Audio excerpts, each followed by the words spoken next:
Assalamualaikum warahmatullahi wabarakatuh.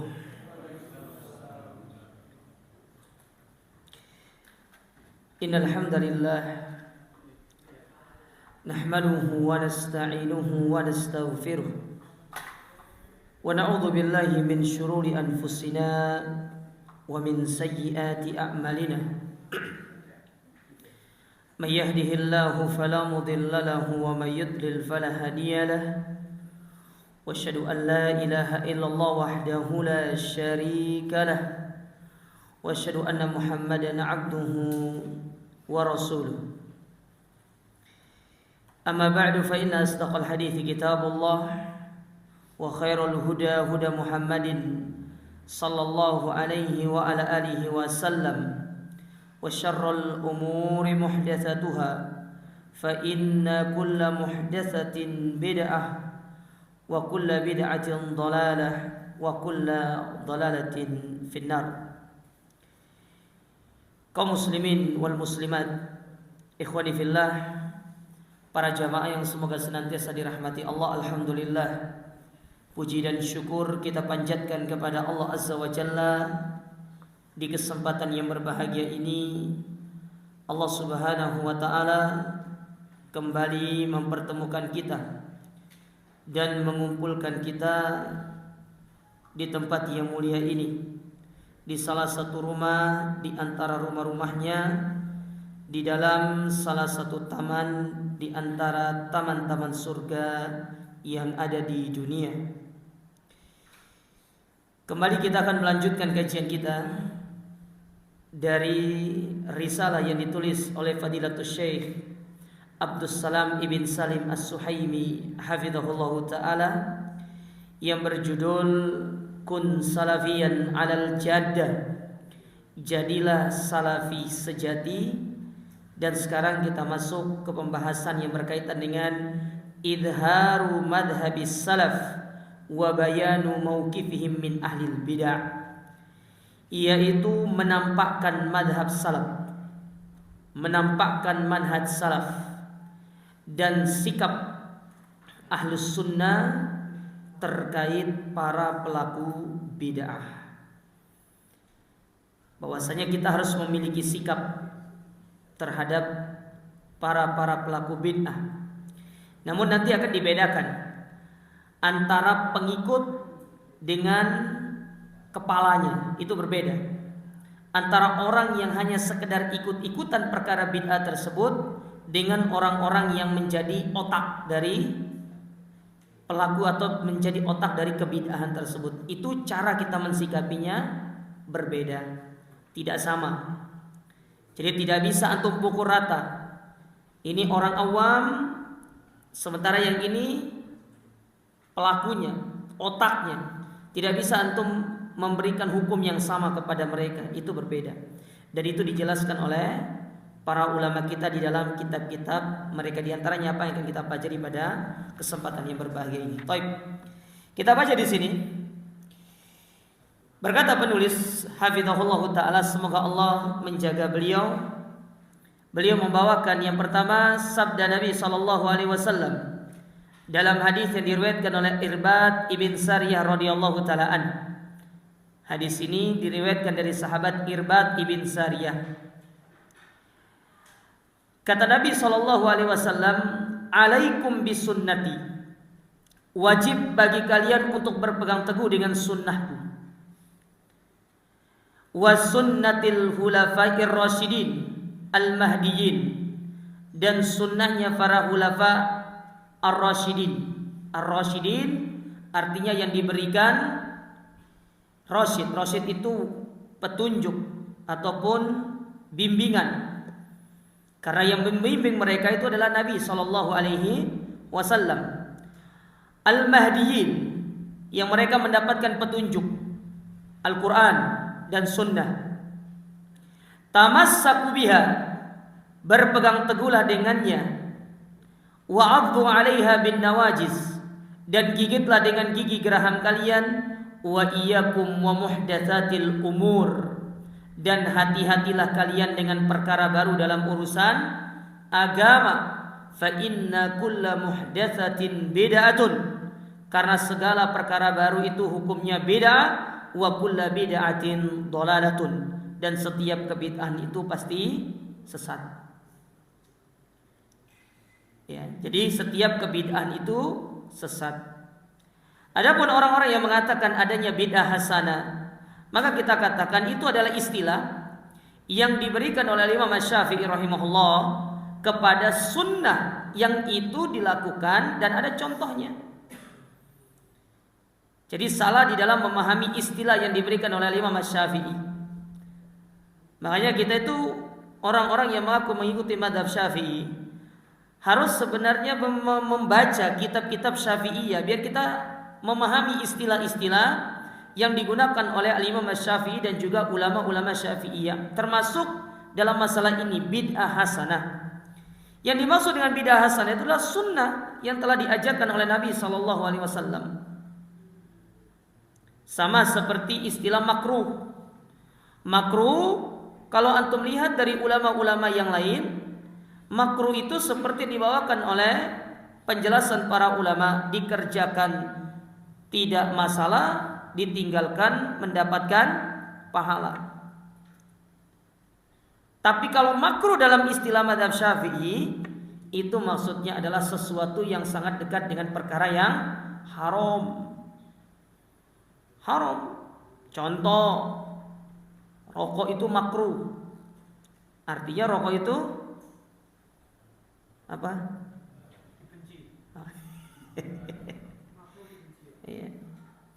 Ya, makruh itu dibenci. Tapi kalau dalam mazhab Syafi'i, makruh itu menjadi haram. Ya, ini yang sering kita lupakan. Mengaku sebagai mazhab Syafi'i tapi tidak mengambil istilah yang syar'i yang telah ditetapkan oleh para ulama Syafi'iyah.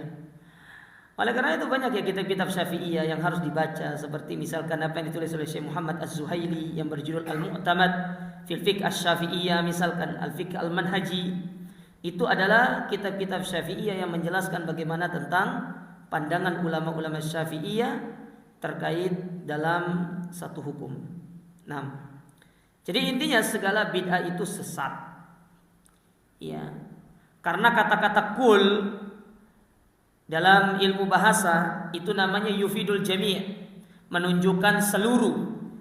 Ya, memang ada yang mengatakan kul itu yufidul ba', tapi dalam hadis ini yang diinginkan adalah kul yufidul jami', bermaksud adalah seluruhnya.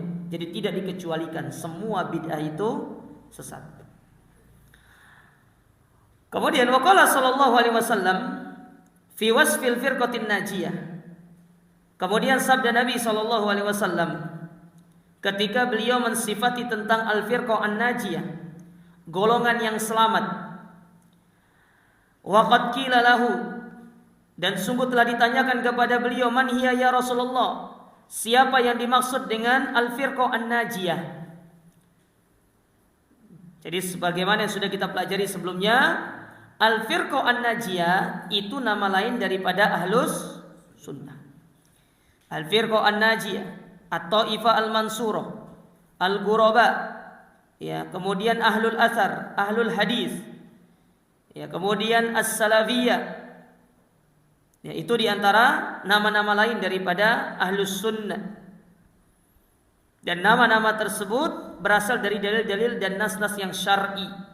Penetapan nama terhadap dakwah salafiyah ahlus sunnah itu bukan hanya sekedar penetapan belakang, tapi berdasarkan dalil yang datang dari Al-Quran dan sunnah. Nah, itulah dakwah salaf.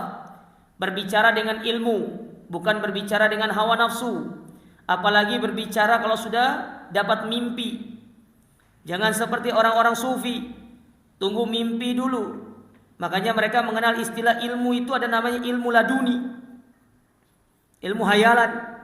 Mimpi dulu.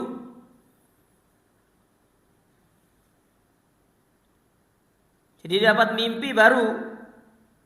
Sementara ilmu itu tidak diwariskan melalui mimpi. Kecuali Nabi SAW pernah bersabda bahwasanya ru'yatul anbiya, mimpinya para nabi itu merupakan wahyu. Itu berbeda, itu para nabi. Sementara kita siapa? Kita bukan nabi. maka mimpi kita tidak dihitung sebagai wahyu. Makanya kata Nabi SAW, ar-ru'ya salas, mimpi itu ada 3. Yang pertama disebut dengan bisikan jiwa, hadisun nafs, bisikan jiwa, bisikan hawa nafsu. Ya. Kemudian yang kedua yaitu bisikan dari syaitan. Ya. Ar-ru'yatu minas syaitan.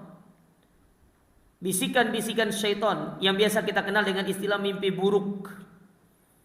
Makanya kalau kita mimpi buruk itu tidak usah cerita sama orang, tidak boleh. Kita disuruh untuk berta'awud, kemudian meminta pertolongan kepada Allah Subhanahu wa taala. Sedangkan yang ketiga adalah al-haditsu minar rahman atau minallah, yaitu mimpi yang datang dari Allah. Kalau mimpi itu baik, maka itulah mimpi dari Allah, dan berdoalah supaya Allah taala menjadikan mimpi tersebut sebagai suatu kenyataan. Tapi itu bukan wahyu. Jangan nanti dapat mimpi baik kemudian saat tadi malam dapat wahyu dari Allah, kemudian memproklamirkan dirinya sebagai seorang nabi. Kalau ada orang di zaman sekarang mengaku dirinya sebagai nabi, antum tidak usah lama-lama, pasti antum akan cap mereka sebagai seorang pendusta. Bohong. Gak ada nabi setelah Nabi Muhammad itu. Tidak ada nabi setelah Nabi Muhammad. Yang ada setelah Nabi Muhammad itu para ulama, para mujaddid yang datang untuk bagaimana menjelaskan sunnah-sunnah yang mulai ditinggalkan oleh orang-orang atau kaum muslimin, terutama orang-orang yang mengaku sebagai yang mengikuti Nabi Shallallahu Alaihi Wasallam. Ya, tidak ada para nabi, tidak ada nabi lagi setelah Nabi Muhammad. Yang ada itu adalah para ulama. Makanya ketika Nabi Muhammad SAW meninggal dunia di zaman Abu Bakar, muncul seorang yang bernama Musailamah al-Kadzab, orang yang mengaku nabi, maka dia bukan sebagai seorang nabi. Taib. Dikatakan kepada Nabi SAW, man hiya ya Rasulullah, siapa dia? Maka Rasul menjawab, ma ana alaihi wa sahabi, apa yang aku dan para sahabatku berada di atasnya. Maksudnya di atasnya di sini adalah Al-Quran dan sunnah Nabi Sallallahu Alaihi Wasallam. Ya. Jadi Ahlus Sunnah, mereka adalah orang-orang yang selalu berada di atas dalil, berbicara dengan dalil, dengan ilmu. Karena mereka memahami firman Allah Ta'ala, wala taqfu ma laysa laka bihi ilm, inna sam'a wal basar wal fuad kullu ulaika kana anhu mas'ula. Dan janganlah engkau mengikuti sesuatu yang engkau tidak memiliki ilmu tentangnya. Saya sering ulangi perkataan ini.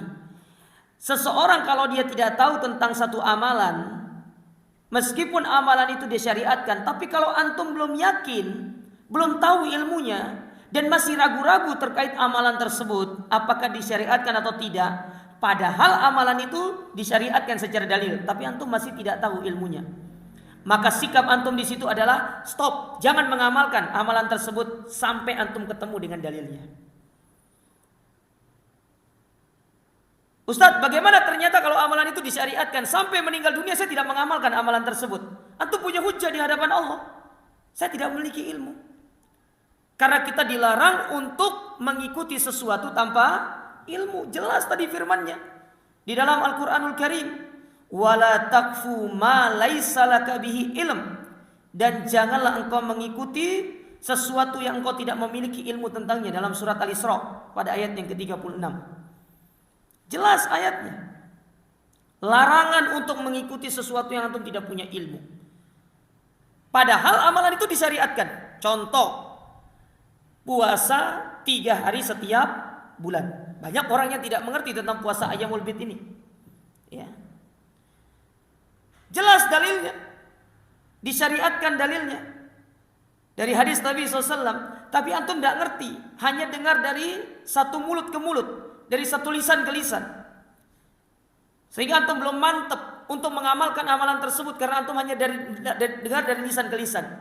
Maka di sini antum tidak boleh mengamalkannya. Sampai antum mendapatkan ilmu yang pasti yang berkaitan dengan amalan tersebut. Kalau antum sudah dapatkan ilmunya, antum sudah dapatkan dalilnya, baru antum amalkan. Tapi kalau antum mengamalkan dengan keraguan-raguan, dikhawatirkan kata para ulama, itu cara syaitan untuk masuk ke dalam diri antum melalui pintu yang disebut dengan was-was. Kalau sudah was-was, ya, maka akan jatuh ke dalam perkara yang lebih buruk, syubhat. Dan kita tahu syubhat itu luar biasa. Sebagaimana kata seorang ulama, asy-syubhat khattafa wal qulub dha'ifah. Syubhat itu cepat sekali menyambar, sementara hati kita ini sangat lemah di dalam membentengi diri kita dari syubhat-syubhat tersebut. Dan syubhat itu, mereka itu lebih halus masuknya daripada air yang mencoba untuk menembus suatu lubang yang sangat kecil. Itu disebutkan oleh para ulama di antaranya Ibnu Qayyim rahimahullah. Makanya kenapa orang itu tidak boleh bermain-main dengan syubhat. Kadang-kadang ada orang-orang yang suka memancing syubhat, suka cari-cari syubhat. Kenapa duduk di kajian orang itu? Saya ingin cari syubhatnya Ustaz. Lah, kok antum cari syubhatnya? Kita disuruh jauhkan diri dari syubhat, sementara antum datang untuk mendengar syubhat. Abdullah bin Tawus, salah seorang ulama dari kalangan hadis, ketika seorang Mu'tazilah datang kepada dirinya dan dia sedang bersama anaknya, maka Abdullah bin Tawus itu mengatakan kepada anaknya, "Ya bunai, usdud udunak." Tutup telingamu. Tekan dia jarimu itu sampai masuk ke dalam telingamu. La tasma' minhu kalam. Jangan mendengarkan ucapan orang ini. Fa innahu mu'tazil. Karena dia adalah seorang Mu'tazilah. Anaknya digitukan. Ya. Tidak diperdengarkan syubhat. Karena kalau dia masuk ke dalam hati kita akan sulit sangat keluar syubhat itu. Dan itu pula yang dilakukan oleh Hasan al-Basri rahimahullah ta'ala. Ketika ada seorang datang kepadanya ingin membacakan ayat Al-Quranul Karim, dan dia diketahui adalah orang yang memiliki pemahaman Mu'tazil. Padahal kita tahu bahwasanya Mu'tazilah itu pendirinya adalah mantan dari murid Hasan al-Basri, menyimpang dari gurunya. Nah, sering kita sampaikan, seseorang kalau sudah jauh dari sunnah, meninggalkan sunnah, pasti dia akan terjatuh dalam perkara syubhat. Itu pasti. Antum sedikit saja itu jauh dari sunnah, maka pasti antum akan terjatuh dalam perkara syubhat. Makanya jangan bermain-main dengan sunnah ini. Selalu kita bagaimana memprotek diri kita dengan sunnah ini jamaah sekalian. Karena syubhat ini semakin hari semakin kuat sekali datang menyambar, belum melalui media internet, media televisi, ya media cetak. Kadang-kadang kita dapati selembaran mereka berbicara tentang jihad. Benar, mereka berbicara tentang jihad, tapi jihad yang mereka maksudkan bukan jihad yang sesuai dengan syariat, tapi jihad menurut versi mereka. Kan banyak tuh kan buletin-buletin yang kita baca pas hari Jumat dengan judulnya ini, judulnya itu, yang mengeluarkan nama buletinnya ini, ya membahas perkara agama, kemudian sudah gitu tidak ada dalilnya, wala dikutip perkataan para ulama, ujung-ujungnya nanti ia mengajak kepada kaum muslimin untuk berjihad melawan pemimpin yang togut, katanya gitu. Ujung-ujungnya begitu. Ya, kalau kita tidak punya ilmu, kita akan termakan dengan syubhat tersebut. Belum lagi media sosial. Banyak di antara orang-orang yang sudah ngaji ini menganggap semua orang yang ada di media sosial itu, yang dia dikategorikan sebagai ustadz, sebagai dai, wajib diambil ilmunya. Tidak. Perhatikan apa yang pernah disampaikan oleh Muhammad bin Sirin. Beliau pernah mengatakan, "Inna hadzal ilma dinun, fanzur amman ta'khuduna dinakum." Ilmu agama ini adalah bagian daripada agama itu sendiri. Maka ketika seorang belajar ilmu agama, dia harus memperhatikan dari siapa dia mengambil ilmu tersebut. Oleh karenanya para ulama, mereka memberikan standar. Syarat antum boleh belajar kepada seorang ustadz, seorang dai, yang pertama kali antum harus lihat, yang pertama adalah dia lurus akidah dan manhajnya. Itu pertama. Itu harga mati. Tidak boleh antum tawar. Ustadz boleh korting enggak? Enggak boleh. Antum kira ini diskon akhir tahun? Enggak boleh. Ya. Akidah dan manhaj itu pertama. Karena sering saya sampaikan, ya, betapa banyak kita dapati sekarang ini. Apalagi kemarin ada yang bertanya kepada saya, Ustaz, bagaimana kalau di satu tempat ya, atau di satu kampung misalkan, saya mengikuti satu pengajian, mereka membahas Riyadhus Shalihin, tapi yang mengkaji itu bukan ustadz yang mumpuni, maka kita kan tidak diperbolehkan. Ya, tidak diperbolehkan. Dalam kondisi seperti itu, antum lebih baik menuntut ilmu secara online daripada hadir secara langsung di kajiannya. Karena secara online kita bisa memilih ustadz yang salaf. Sementara kalau antum hadir di situ, benar yang dikaji Riyadhus Shalihin, tapi pelan sedikit demi sedikit dia akan memasukkan syubhatnya ke dalam diri kita dan kita tidak sadar ternyata diri kita terkena syubhat. Ya. Apalagi dengan status kita yang kadang ngaji, kadang enggak. Ya. Ngajinya pas tablik akbar. Ya. Kita kan kayak gitu. Giliran tablik akbar, masya Allah, luar biasa. Giliran kajian rutin, ya terlalu banyak alasannya, sibuk lah. Afwan Ustaz, ya ini kebetulan jadwal istri kedua. Kaya. Mending punya.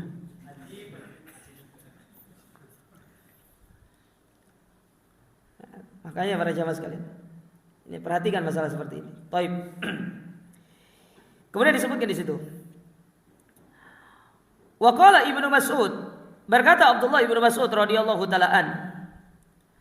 Beliau mengatakan, "Man kana mustannan falyastanna biman qad mat." Barang siapa yang mencari suri toladan, maka hendaklah dia mengambil suri toladan dari orang-orang yang sudah meninggal dunia. Siapa mereka? Ulaika ashabu Muhammadin. Mereka itulah sahabat-sahabat Nabi Muhammad. Ya. Pertanyaannya begini, kenapa tidak disebutkan Nabi Muhammad? Kenapa disebutkan sahabatnya? Ya. Kenapa nggak disebutkan Nabi Muhammadnya saja? Kenapa disebut sahabatnya? Karena para sahabat itulah yang akan meneruskan apa yang diajarkan oleh Nabi SAW. Kalau Nabi sudah meninggal, kemudian tidak ada penerusnya, siapa yang akan melanjutkan? Itulah para sahabat. Ya, para sahabat yang akan melanjutkan. Makanya kenapa Ibnu Mas'ud langsung menembak kepada para sahabatnya, karena para sahabat itulah yang akan meneruskan dakwah tersebut untuk diajarkan kepada kaum muslimin. Kenapa kita harus mengambil suri toladan dari kalangan para sahabat? Karena ingat ya jamaah, tidak semua orang yang hidup di zaman Nabi itu dikategorikan sahabat. Dan sudah sering kita ulang-ulang, siapa itu yang dikategorikan sahabat? Ketika terpenuhi pada dirinya, yang pertama bertemu dengan Nabi, yang kedua beriman kepada Nabi, yang ketiga meninggal di atas keimanan. Harus ketiga-tiganya ini ada. Kalau salah satu hilang, dia tidak dikategorikan sebagai sahabat. Kalau hanya kita mengatakan sahabat itu bertemu dengan Nabi, Abu Thalib ketemu sama Nabi, berarti Abu Thalib sahabat. Abu Jahal ketemu Nabi, Abu Lahab ketemu Nabi. Kalau hanya kategori sahabat bertemu Nabi, maka semua yang bertemu Nabi baik mukmin atau kafir, dia dikategorikan apa? Sahabat. Maka tidak cukup bertemu dengan Nabi, ditambah syarat berikutnya, beriman. Karena tidak semua orang bertemu dengan Nabi itu beriman. Dan yang paling terakhir ini yang paling penting, meninggal di atas keimanan. Karena ada orang yang setelah Nabi meninggal dunia, mereka murtad, keluar dari Islam. Terkhusus di zaman Abu Bakar As-Siddiq. Abu Bakar As-Siddiq radhiyallahu ta'ala anhu menjadi khalifah, banyak yang murtad, keluar dari Islam. Makanya kata para ulama, Islam ya tunsoru bi ahdi rajulain atau bi rajulaini. Islam ini dimenangkan oleh Allah Subhanahu wa taala dan ditinggikan derajatnya setelah dari Nabi SAW pada zaman dua orang.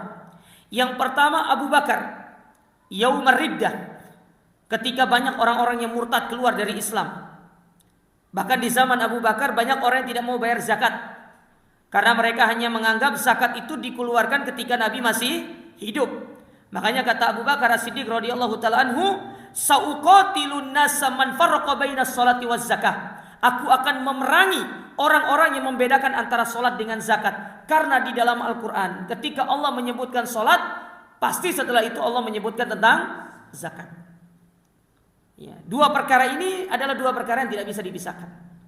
Kalau sholat, hablum minallah, bagaimana cara kita berinteraksi dengan Allah. Adapun zakat, hablum minan nas, bagaimana cara kita berinteraksi dengan manusia. Makanya tidak bisa dipisahkan kedua hal ini. Ya. Sedangkan yang kedua, yaitu pada zaman Imam Ahmad, yang mana kita tahu terjadi fitnah yang besar di zaman Imam Ahmad ketika merebak sebuah fitnah yang dipelopori oleh seorang Mu'tazilah, yang mana mereka mengatakan Al-Quran itu adalah makhluk. Jadi Al-Quran itu adalah makhluk kata mereka. Bahkan khalifah pada waktu itu terpengaruh dengan pemahaman Al-Quran itu makhluk, sehingga orang-orang yang tidak mau mengikuti apa yang diyakini oleh khalifah pada waktu itu dibunuh. Makanya banyak para ulama yang dibunuh karena tidak mau mengikuti Al-Quran itu makhluk, sampai berujung pada Imam Ahmad di penjara. Ya. Makanya kata para ulama, andai kata di zaman Imam Ahmad ikut mengatakan Al-Quran itu makhluk, mungkin sampai detik ini kita akan mengatakan bahwasanya Al-Quran itu makhluk. Tapi Imam Ahmad tidak mengatakan, dan tetap dengan pendirian beliau Al-Quran itu bukan makhluk tapi adalah kalamullah. Ya. Perhatikan ya, antum harus bedakan. Al-Quran itu makhluk, tapi Al-Quran itu kalamullah, tapi mushaf itu makhluk. Paham gak maksudnya? Paham ya? Al-Quran itu apa sih artinya Al-Quran itu? Al-Quran itu artinya makruh, sesuatu yang dibaca. Jadi yang tertulis di dalam mushaf itu kan firman Allah. Nah yang dibaca itu namanya kalamullah. Tetapi kertas, cover, lalu terbentuk menjadi mushaf, itu namanya apa? Itu makhluk namanya. Ya. Paham gak? Saya kasih syubhat loh antum ini. Ya, kita harus bedakan ya. Al-Quran itu kalamullah.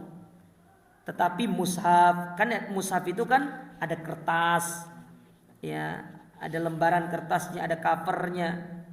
Itu adalah makhluk. Kan kertas itu makhluk. Tapi yang tertulis di dalam mushaf itu adalah kalamullah, ucapan Allah Subhanahu wa taala. Ya. Nah, kita kembali ke sini. Lalu setelah itu Abdullah bin Mas'ud menyebutkan sifat dari para sahabat. Kata Abdullah bin Mas'ud, kana khairu hadhil ummah, yang mana para sahabat itu adalah sebaik-baik umat. Benar. Dalilnya mana Ustaz? Jelas dalam firman Allah Ta'ala surat Ali Imran, kuntum khairu ummatin ukhrijat linnas. Ya. Dalam surat Ali Imran, ya, pada ayat yang ke-110. Surat Ali Imran ayat yang ke-110. Jelas, kalian adalah sebaik-baik umat yang Allah keluarkan untuk manusia. Namun sebagian para kaum muslimin salah mengartikan ayat ini. Mereka mengartikan ayat ini sebagai dalil tentang diperintahkannya untuk melakukan khuruj. Anda tahu khuruj? Hah? Ibu-ibu tahu khuruj? Apa? Enggak tahu khuruj? Oh, berarti ibu-ibu bukan mantan jamaah takjil berarti. Tahu khuruj? 3 hari, 7 hari. Oh, itu khuruj namanya. Itu loh yang pindah-pindah itu khuruj namanya. Yang pemimpinnya atau pelopor kelompok itu bernama siapa namanya? Hah? Siapa namanya? Gak ada yang tahu. Nah, ini tidak pernah baca sejarah ini. Nama pelopornya adalah Muhammad ibn Ilyas al-Kandahlawi. Itu yang mempopulerkan istilah khurud di dalam berdakwah. Hah? Oh, banyak Pak. Oh, itu pusatnya itu? Iya. Ada pondoknya di sana? Pondok tahfidz. Iya.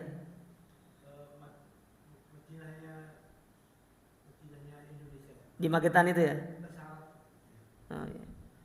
Kalau di Indonesia pusatnya di Magetan. Kalau di dunia pusatnya di India yang bernama Nizamuddin. Ya, jadi bagi mereka pergi ke 3 negara IPB, Institut Pertanian Bogor. Bukan. India, Pakistan, Bangladesh itu lebih utama daripada mereka pergi haji. Ada kufur kepada Allah Ta'ala. Tidak ada tanah yang lebih mulia daripada Mekah dan Al-Madinah. Ya. Hukum-hukum yang berlaku di kota Mekah dan Madinah itu tidak berlaku di kota-kota yang lain yang ada di atas muka bumi ini. Mereka memiliki hukum yang khusus, tidak sama. Ya, makanya yang pertama kali mempopulerkan istilah khuruj yaitu Muhammad Ilyas Al-Kandahlawi. Dia yang mempelopori kelompok tersebut. Maka kita katakan mereka adalah kelompok yang hanya semangat di dalam berdakwah tapi tidak memiliki ilmu. Dan umumnya kelompok tersebut tidak lepas dari pemahaman sufi. Ya, tidak lepas dari pemahaman sufi. Banyak yang suka ngomong sama saya begini, Ustaz, karena antum belum mengenal kelompok tersebut, antum harus ikut dulu. Ngapain saya ikut? Saya sudah ikut. Saya sudah ngaji yang benar. Ngapain saya ikut? Ya. Banyak. Ya.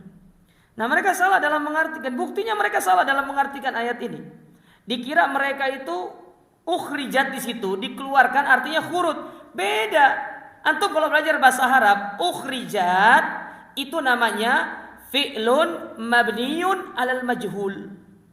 Fi'il yang dibangun di atas majhul. Majhul itu artinya kata kerja pasif. Sementara kata kerja aktifnya akhroja. Kalau masdarnya ikhroj. Kalau khurud, khoroja yakhruju khurud. Beda. Tidak sama. Ini saja sudah menunjukkan mereka tuh jahil terhadap ilmu. Jangan kita tidak usah berbicara ilmu yang besar, ilmu tafsir, ilmu yang dasar dalam urusan menafsirkan Al-Quran itu ilmu bahasa. Mereka saja tidak mengerti, tidak bisa membedakan mana itu fiil yang sifatnya 3 huruf, mana itu fiil yang sifatnya 4 huruf. Ya. Maka ikhwan, orang yang berdakwah di jalan Allah Ta'ala itu bukan orang-orang yang hanya bermodalkan semangat, tidak.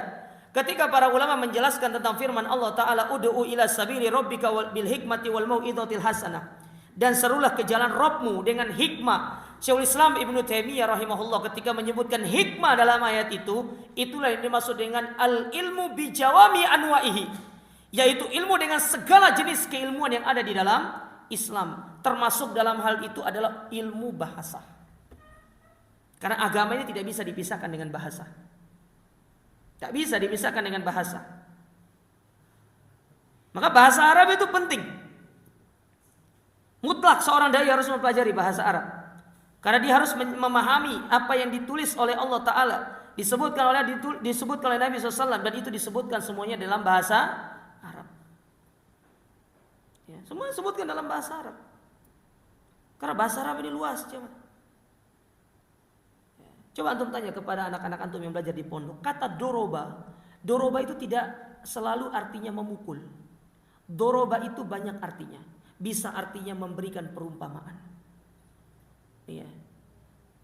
Memberikan perumpamaan. Bisa artinya memukul. Doroba itu bisa artinya membunuh.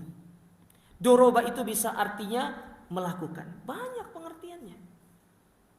Dan itu kembali kepada bagaimana kita benar-benar memahami bahasa ini dengan sebaik-baiknya. Seorang dai harus paham, mengerti ilmu bahasa. Dia tidak bisa memahami ilmu bahasa, apalagi dia bergerak di dalam dunia dakwah. Harus paham. Baik, kita kembali ke sini. Kanu khairu hadil ummah. Mereka adalah sebaik-baik umat. Nah, antum kalau tadi ditanya mana dalilnya? Surat Ali Imran ayat berapa tadi? 110. Itu ayat berbicara tentang sahabat. Antum baca tafsir manapun, Ibnu Katsir, tafsir Tabari, tafsir Al-Qurtubi, semua berbicara tentang ayat ini khusus diturunkan kepada siapa? Sahabat. Ya. Kemudian setelah itu apa kata Abdullah bin Mas'ud? Wa abarroha quluba. Para sahabat itu adalah orang yang paling baik hatinya. Wa a'maqaha ilma. Orang yang paling dalam keilmuannya. Tidak ada sekelompok manusia lebih dalam ilmunya dari para sahabat. Contoh, lihat bagaimana kedalaman ilmu dari seorang Abdullah ibnu Abbas ketika menjelaskan maksud dari Allah menurunkan surat An-Nasr. Idza jaa nasrullahi wal fath. Seketika semua orang berpikir itu adalah ayat atau surat yang berbicara tentang kabar gembira dari Allah Ta'ala tentang kaum muslimin akan dimenangkan. Dan benar-benar menang. Tapi lihat bagaimana seorang Abdullah ibnu Abbas melihat dengan sudut pandang yang berbeda. Kalau Islam sudah menang, Islam sudah tersebar, berarti tugas Nabi sudah selesai. Berarti surat itu berbicara tentang ajal daripada Rasul Shallallahu Alaihi Wasallam. Dan benar. Setelah terjadi Fathul Makkah pada tahun ke-8 Hijriah, kemudian Nabi melakukan haji di tahun ke-10 Hijriah. Ya, setelah itu Nabi pulang dari haji, apa yang terjadi? Nabi sakit dan Nabi pun meninggal dunia. Artinya kalau sudah sempurna Islam, apa yang dilakukan oleh Nabi lagi? Tidak ada. Islam sudah sempurna, berarti tugas Nabi sudah selesai. Itu tandanya Nabi harus meninggalkan dunia ini, dan benar.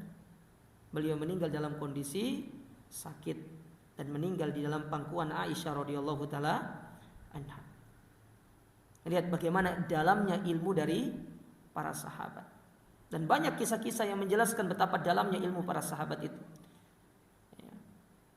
Wa aqallaha taqallufan, dan mereka adalah orang yang paling sedikit berlebih-lebihannya.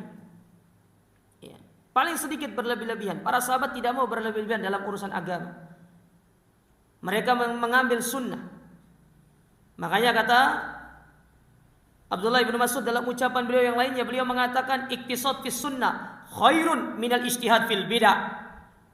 Bersungguh-sungguh dalam urusan bid'ah itu tidak bisa mengalahkan ya kita biasa-biasa saja di dalam mengamalkan sunnah. Jadi antum biasa-biasa dalam mengamalkan sunnah masih jauh lebih baik daripada antum semangat dalam melakukan urusan bid'ah. Kenapa demikian? Sunnah yang antum lakukan meskipun biasa ada contohnya diterima oleh Allah Ta'ala. Tapi bid'ah tidak ada contohnya. Bisa jadi kita masuk ke dalam firman Allah Ta'ala dalam surat Al-Ghasyiyah, amilatun nasiba tasla naron hamiyah. Banyak orang-orang yang capek lelah beribadah di dunia ini, sementara ibadah mereka tidak didasari dengan sunnah Nabi SAW. Namun ternyata ibadah tersebut bukan mengantarkan mereka ke dalam surga, tapi menjadi sebab mereka itu dimasukkan ke dalam api neraka. Makanya kata para ulama, bid'ah itu sebagai salah satu jalan menghantarkan orang ke dalam api neraka. Nah, bahaya bid'ah itu.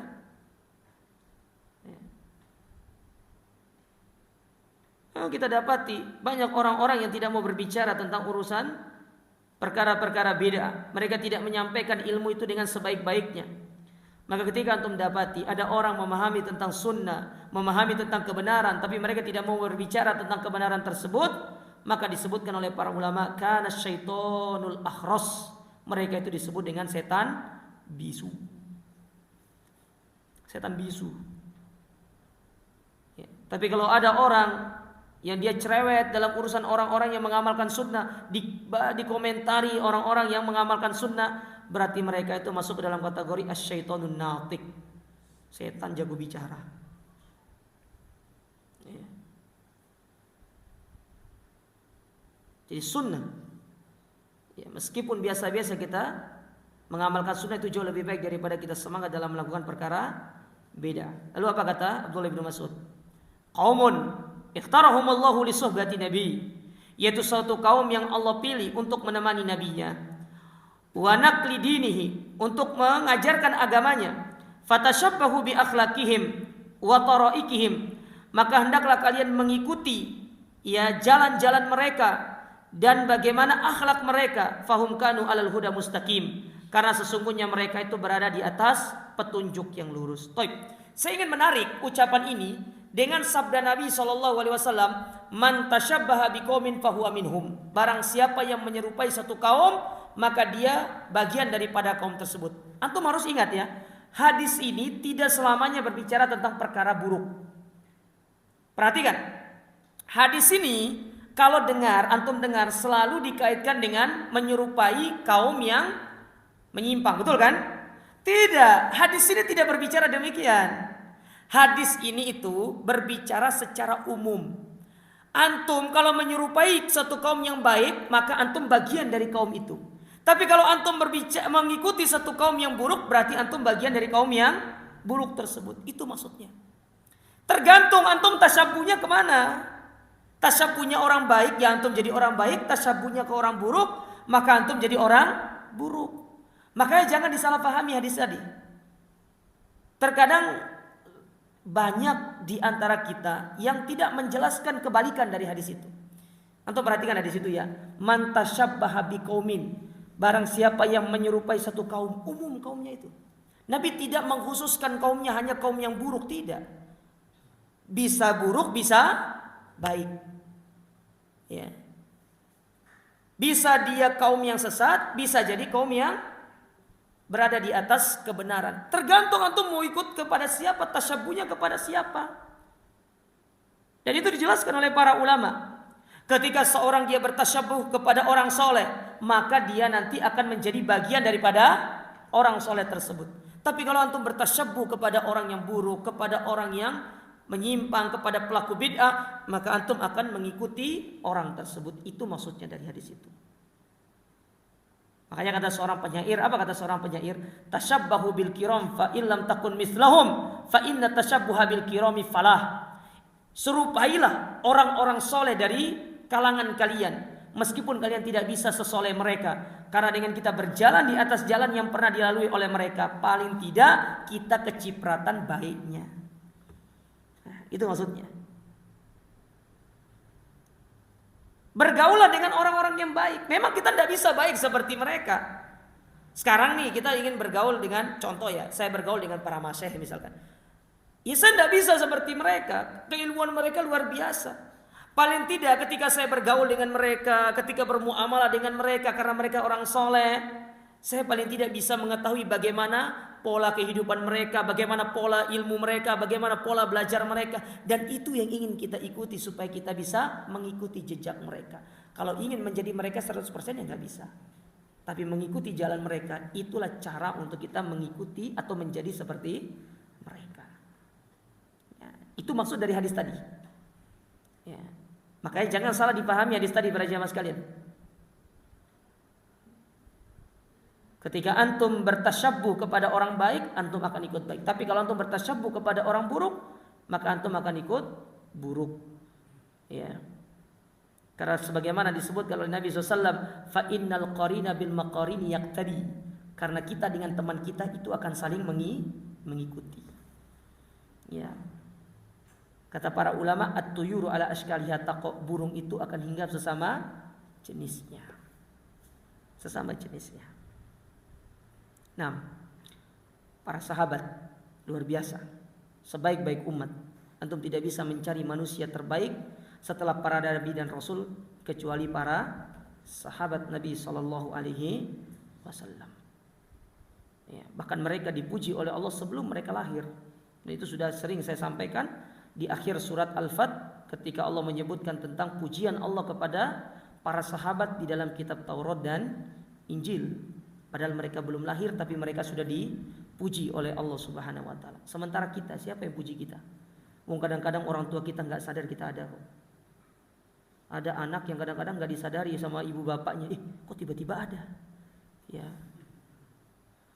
Berarti anak tidak diharapkan. Ya. Salah sebenarnya, anak tidak diharapkan itu salah. Ya. Anak itu anak kurang. Apapun kita diberikan kita syukuri. Baik, kemudian kita lanjutkan sedikit. Wa qala Imam Ahmad, berkata Imam Ahmad, usulus sunnah indana, pokok-pokok sunnah menurut kami, kata beliau, at-tamassuku bima kana alaihi ashabu Rasulillah, yaitu berpegang teguh dengan apa para sahabat mereka berpegang teguh dengannya. Ya. Dan untuk kalau ditanya para sahabat berpegang teguh dengan apa? Jawabannya Al-Quran dan Sunnah. Wal iktida'u bihim, dan mengikuti mereka. Wa tarkul bid'ah, dan meninggalkan perkara baru dalam urusan agama, meninggalkan bid'ah. Ya. Dan kita sudah sering ingatkan sama antum, jelaskan kan apa itu bid'ah. Sebagaimana disebutkan oleh Imam Asy-Syatibi di dalam kitab beliau Al-I'tisam Bid'ah itu adalah thariqatun fiddin, satu metode dalam urusan agama. Ingat, urusan agama. Berarti kita tidak berbicara urusan dunia. Artinya kalau antum mau berbuat baik mau berbuat perkara baru dalam urusan dunia, maka silahkan. Kayaknya sudah adzan. Ini muadzinnya sudah jalan ini. Sudah adzan ya? Belum? Masih lama. Sampai jam berapa kita kajian nih? Sampai subuh. Belum ya? Kayaknya sudah itu ya. Hah?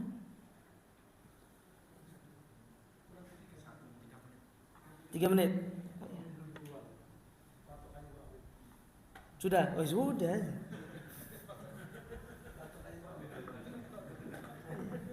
Alarm yang tidak bisa dihentikan.